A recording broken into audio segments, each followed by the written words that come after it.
Hello, my name is Eric Ingeman. I will be your instructor for Kinesiology 2513, Professional Development in Sport. Happy to have you all in class.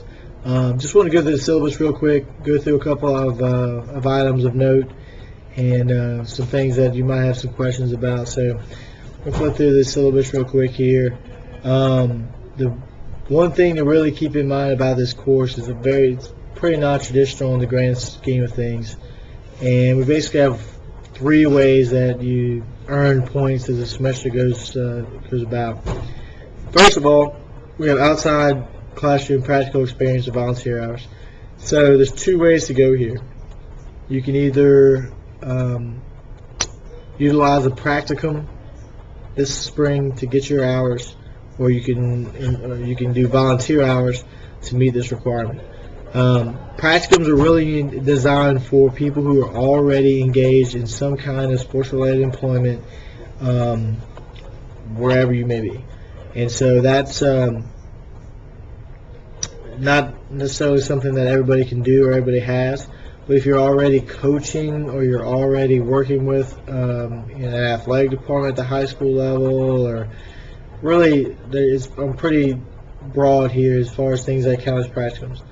You do have to complete 80 hours in that one practicum, in that one opportunity, in order to get you 200 points for practicums. Volunteer hours are a little different. So, again, if you're not employed in sports in some way, shape, or form at this point, you can utilize these volunteer hours. The important notes there are, A, letting me know about them in advance so that I can tell you whether or not it's an acceptable volunteer opportunity or not.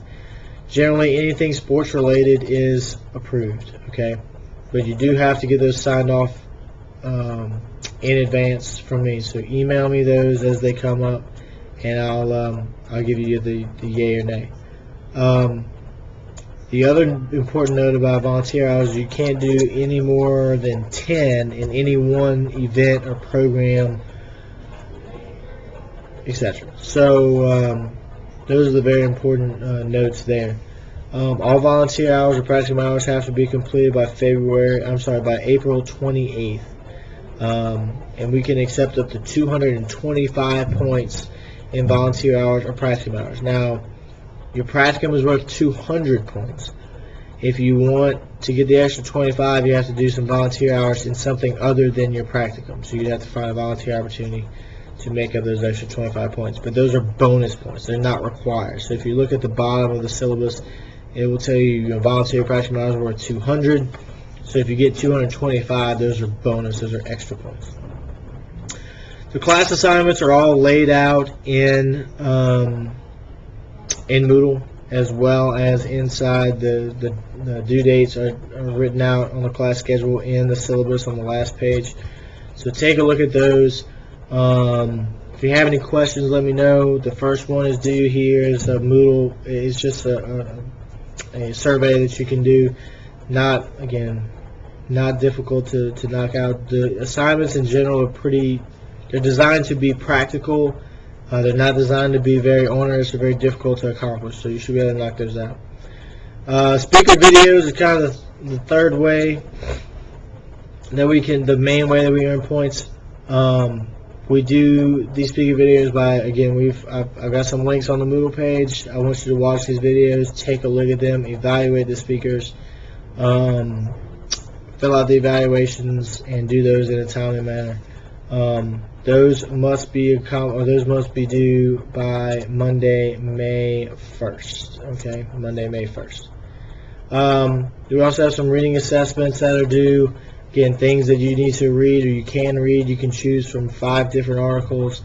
Read those, do the reading assessment that's online, and turn that in. And the last thing that's on the syllabus is an industry interview. So I want you to reach out to somebody that you know that you meet through a volunteer opportunity, maybe a boss at a practicum, and interview them, talk to them, answer some of these questions. I give you a set of sample questions on Moodle.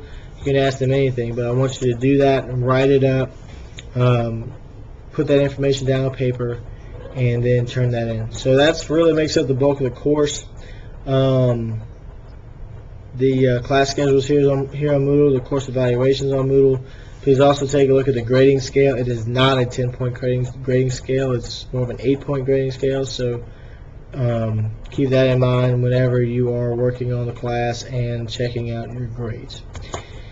Again, as always, if you have any questions, concerns, please let me know. You can email me. I'll get back to you as soon as I can. I usually have a 24-hour rule on email, so keep that in mind. And again, look forward to having you here in the class. If you have any questions, if you have any concerns, please let me know as soon as possible. Good luck. Talk to you soon.